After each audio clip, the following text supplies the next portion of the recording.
8 часот и 11 минути, вториот дел од ова издание на Македонија наутро го отвораме со разговор во студиото во рамки на рубриката Здрав живот и отвораме темата како со силен имунитет против настинка и вирусни инфекции. Ти го посакам добро утро и добре дојде во Македонија наутро на Љупче Трајчев, нутриционист. Како сте утрава? Благодарам на поканата, одлично. Се надевам и дека и денеска ќе бидеме интересни на нашите гледачи. Поздрав до нив и им благодарам на вниманието. Зимскиот период и ниските температури се време кога најчесто страдаме од настинка и вирусни инфекции. Зошто е тоа така? Па вака, вирусните инфекции, настинките се дел од процесот на нашиот живот, затоа што секое тело во текот на своето обстојување знаеме дека се храни, дека треба да го врши оној процес на метаболизам, каде што се одвијаат многу процеси, така да во тие процеси се ослободуваат многу токсини кои што например, нашето тело не може да ги исфрли. Знаеме дека во последно време се внесува многу процесирана храна за разлика од порано, да речеме, пред 100 години, кога таа не била дел од исхраната на човекот. Така да тие токсини, отрови се акумулираат во повеќе наши органи и времето кога тие можат да се исфрлат, кога е најпогодно, тоа е зимскиот период, затоа што тогаш крвните садови и нашите органи се малку под поголем притисок и многу ме полесно, затоа што температурите се пониски, а всушност и влажноста е поголема и со тоа на многу полесен начин можат да се исфрлат отровите кои што ги имаме во нашето тело, за разлика од летниот период, каде што, например, имаме само стомачни инфекции. Тоа е така затоа што само во нашиот стомак имаме влага која што придонесува за чистење на нашиот организам преку зимскиот период, затоа имаме повеќе респираторни инфекции, создавање на слуз, болки во грлото. Тоа е периодот кога нашето тело само одлучува дека е поволен период за да се исчисти и да се регенерира на некој начин. Тоа е природен процес. Сега, дали кај некого тоа ќе се случи еднаш годишно, кај некого 2 пати, кај некого може и повеќе пати во текот на годината, сето тоа зависи колку отрови се акумулирани во нашиот организам. Нашиот организам не сака отрови, тој има постојан механизам да се чисти преку потта, преку дебелото црево и преку многу други механизми кои што ги има. Меѓутоа, на овој начин најлесно успева, значи, со искашлување, кој имаме некоја респираторна инфекција, велиме респираторна инфекција, доаѓа до акумулирање на тие отрови, избивање на површината и добро е да се исфрлат тие отрови на тој начин и на тој начин се создаваат тие така наречени инфекции кои што се дел од природниот процес. Значи, тоа воопшто не се болести, тоа е начин на чистење на нашиот организам и тоа не треба да се зема како болест или како некоја сериозна состојба, тоа е како дел од животот, така треба и да се прифати. Сега, што е битно во тој период кога го имаме? Знаеме, например, кога имаме настинка, кога имаме висока температура, ние го губиме чувството за ситост, значи губиме чувството за глад. Впрочем, така да добиваме една бела обвивка на јазикот, кај што нашето тело ни сигнализира сега не е време за да внесуваш, сега е време за да се исчистиш. И затоа тогаш треба да се користат што повеќе течности, преку течностите, преку овошните киселини и сето она што го содржи овошјето, да речеме овошните сокови, па тука и зеленчукот, тука и водата, чеевите. Значи на тој начин да му помогнеме на нашиот организам да ги исфрли тие отрови, да дојде во она хомеостаза која што е идеална за негово функционирање.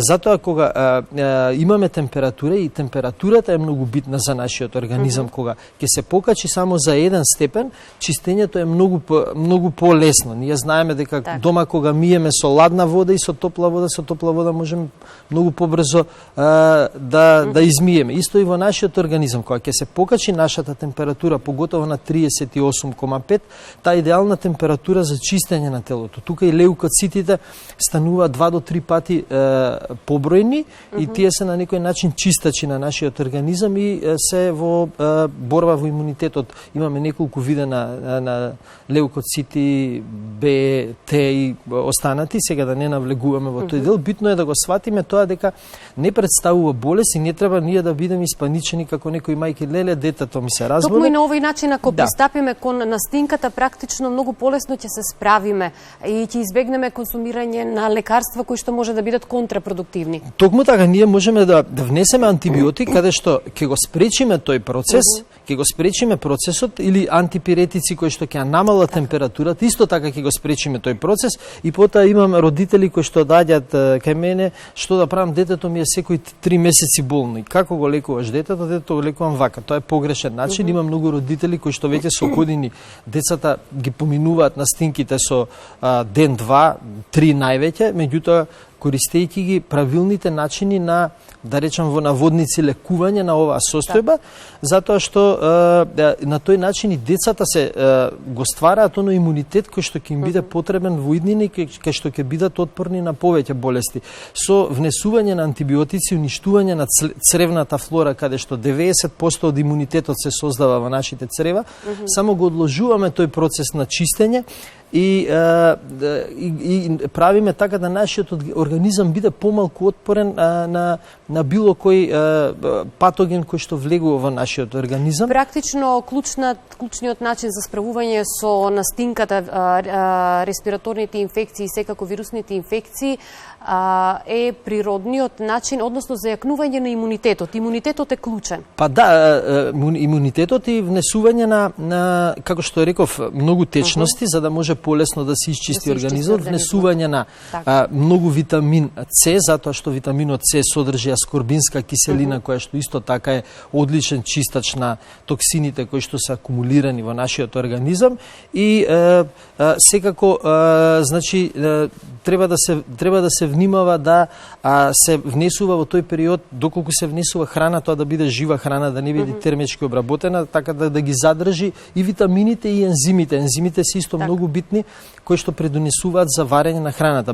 Без ензими ние не можеме да свариме храната, а без сварена храна немаме квалитетни, немаме воопшто без сварена храна нутриативни состојки кои што ќе ги искористи и ќе ги асимилира нашиот организам во самата клетка. Рековте дека треба да се консумира многу течности, чаеви и пред се лесна храна и веќе почнавте да говорите за тоа каква храна треба да внесуваме во период кога се справуваме со настинка или вирусни инфекции, па да бидеме по-конкретни и по-детални. Па вака, храна и не е добро да се конзумира. Најдобро е тој период да бидеме само на цедени сокови. Така. И може да се направи некој смути со од зелени растенија, блитва, спанаќ, па може и дури и марула. Зеленчукот и овошјето се неприкосновени во вакви случаи и ситуации. Да, па ние знаеме кога например и ако ги земе мачките, кучињата кои се болни, кои имаат некоја инфекција, која ќе добијат поголемо труење во организмот, тие одат и јадат трева. Да знаеме дека тие воопшто не се тревопасни, не јадат трева, меѓутоа во тој период им треба хлорофилот, им треба целулозните влакна кои што ги содржи тревата, која што ќе го исчисти нивниот организам од овие токсини. Хлорофилот е многу битен, тоа е број 1 чистач и многу битен да се внесува поготово во зимски период. Сега имаме и убави салати кои што може, значи ги имаме преку целата година. Така да исхраната би била многу лесна исхрана, многу течности, многу сокови, барем 3 дена и ќе го осетиме благодатот на тоа дека нашиот организам може да се регенерира за толку кратко време. Значи тоа е апсолутно така, сите кои што пробале знаат дека и јас впрочем и така се третирам кога имам, да речеме некогаш таква состојба за 1-2-3 дена без никаков проблем, без користење на антибиотици, антипиретици и слично. И друго што е битно е да се разбере дека бактериите, вирусите се на некој начин чистачи на нашиот организам. Тие постојат со самото раѓање, ние во цревата имаме илјадници. Не треба секогаш да говориме за нив во негативна конотација. нели? Па јас никогаш не би говорил во негативна конотација. Дури знаеме дека еве современата медицина вели дека хеликобактерот е многу опасна бактерија која што создава канцер во желудникот, што според мене е апсолутно неточна дефиниција. Хеликобактерот е една прекрасна бактерија која што ги јаде сите отрови кои што ги внесуваме и доколку не е хеликобактерот ние би умреле многу брзо. Меѓутоа каде настанува проблемот? Кога ние внесуваме многу токсини, хеликобактерот се размножува за да ги изеде тие токсини. Кога доаѓа до една граница кога тој веќе е презаситен во нашиот организам, не може да ги јаде тие токсини, токсините навлегуваат во нашата клетка почнува погрешно да се дели и тука настанува канцерот или погрешно поделена клетка. Значи, хеликобактерот не е причина, тој е последица на труењето во нашиот организам. Доколку ние земеме одредена диета, која што успеала кај мои пациенти повеќе од 300-400, ако земеме одредена диета која што ја третираме, хеликобактерот ќе си дојде во нормала. Значи, за нашите гледачи да не ги фаќа паника зашто доаѓаат луѓе, јас имам хеликобактер, сите имаме хеликобактер, сите имаме ешерихија коли, кај нас, меѓутоа, тоа е на она ниво кое што треба да биде во нашиот организам и тие се нашите заштитници, не штитат за нашата клетка да биде заштитена од да не влегува во мембраната на клетката, да не влегуваат токсини и на тој начин да се создават неповолни услови, погрешна делба, труење, омалаксаност на организмот. Меѓутоа знаеме ние кога ќе добиеме некое труење, омалаксуваме, немаме сила, тоа е затоа што бактериите па и вирусите не можат да ги изедат токсините кои што ги имаме, тие навлегуваат во клетката, ние добиваме труење и ни треба неколку дена да се исчисти тоа труење за да ни се врати пак организмот во онаа состојба во која што е. Значи проблемот настанува кога имаме покачени вредности. Кога имаме токсини, значи внесувањето на токсини, знаеме дека еве прост пример, многу жени кои што третирале ХПВ и останати инфекции со антибиотици добиле кандида.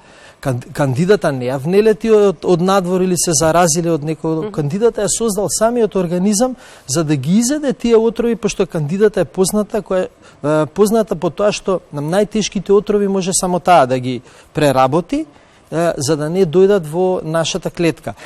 И на тој начин и кандидата се лечи, меѓутоа со подолг период и подолго чистење на организмот со одредена диета, со одредени напитоци и слично. Значи, битно е да се свати дека бактериите и вирусите не влегуваат од надвор, него ги создава нашето тело. Јас еден обичен пример ќе дадам во природата, во еден затворен систем, кај што буквално не може да влезе ништо. Ако го земеме јајцето, знаеме јајцето дека еден затворен систем, затворена клетка од која што настанува пиле. Ако земеме некоја квачка која што има десетина јајца, едно од јајцата земеме и го протресеме и го вратиме кај квачката, тоа веќе нема да биде функционално, ќе биде пореметен животот во него. Значи, и во јајцето има микроорганизми и бактерии кои што подпомагаат да се создаде тој живот. Кога тие бактерии, вируси, патогени и сите останати микроорганизми внатре ќе добијат информација дека веќе од јајцето не може да се создаде живот, тие почнуваат таа органска материја што е внатре да ја разложуваат на одреден начин и да ја преработуваат, така да после 28 дена ќе се изведат, 21 ден колку беше, ќе се изведат пилиња, меѓутоа во едното јајце нема да има живот, кога ќе отвориме една прав која што е богата со минерали и витамини, која што може да ја посадиме во цвеќе, да посадиме цвеќе во нејзи и да израсне едно прекрасно цвеќе. Значи, природата нема грешки, грешките се случуваат со нашето влијание, со влијанието на нашето тело, на природата. Во природата никаде не може да видите отпад или нешто растурено. Природата е буквално совршена. Човекот тоа треба да го свати и треба да функционира како што функционира природата. Не може ние за мала настинка да внесуваме плюс отрови антибиотици кои што го пореметат и да бидеме постојано болни. Доколку не ја разбереме природата и доколку не живееме во склад со незе, ќе имаме проблеми кои што самите си ги правиме. Значи, тоа е многу битно да го сватат гледачите и да го сватат луѓето дека бактериите, вирусите не треба да ги убиваме, не треба рацете со толку дезинфекции да ги миеме, да ги чистиме, затоа што на нашите раце има милиони бактерии кои што се полезни за нас, кои што не штитат од одредени отрови, да не дојде до одредени инфекции, секогаш треба да бидеме чисти, средени, измиени, меѓутоа не со толкави средства кои што ја пореметуваат целата хомеостаза. Со тоа можеме да состадеме уште појаки бактерии, како што ви го кажав случајот со кандидата, и да направиме уште лоши заболувања, исто како што се случува сегашната состојба да се направат одредени соеви на било кој вирус или бактерија да мутираат. Природата, значи, си го прави своето, природата сака да исчисти, сака да биде се совршено, ние треба само да ја помогнеме, не треба да и се спротиставуваме.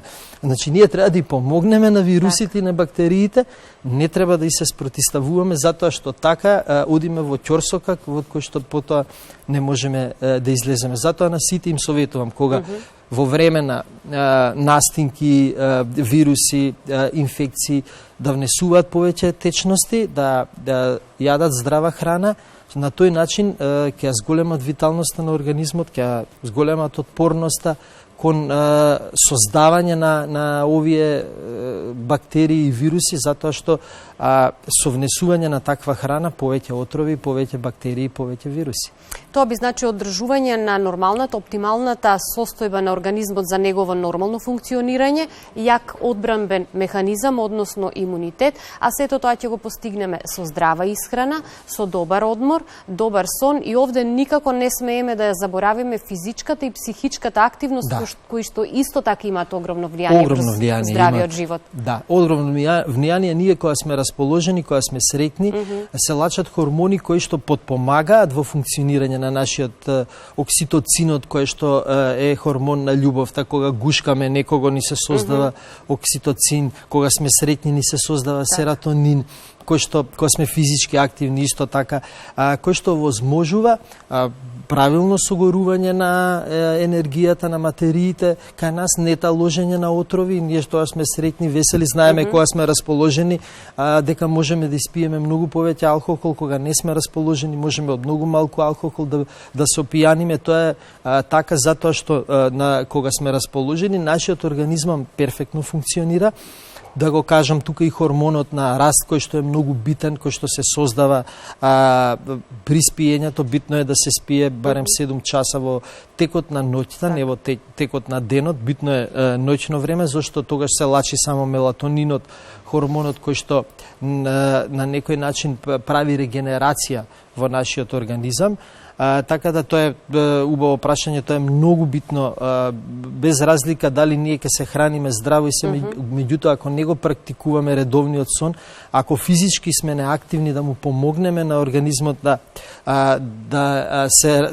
функционира онака како што треба, да ја придвижиме лимфата на која што и треба физичка активност, преку која исто така таа представува една канализација преку која се чисти нашиот организам, сме направиле нешто многу добро. Знаеме дека во минатото луѓето биле физички активни затоа што морале, јаделе здрава храна затоа што морале, немало друга храна и затоа биле здрави.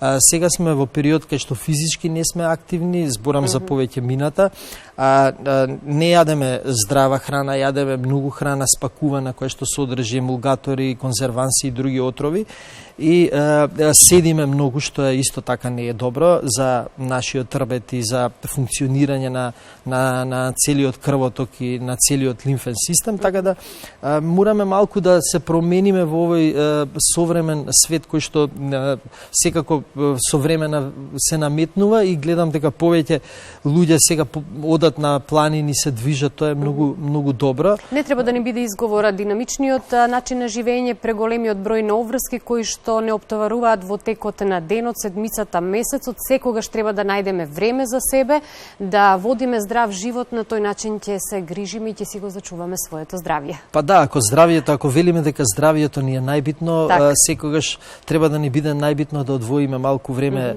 за здравјето, да ја почитуваме природата и да живееме во склад со природата, затоа што ние сме дел од природата и ние сме врвот на природата која што не создала нас или која што ние заедно со нејзе треба да функционираме во една совршена хармонија, тоа знам и сигурен сум дека може да го направиме, само треба да имаме добра желба. Најважно е дека сето тоа може да се постигне.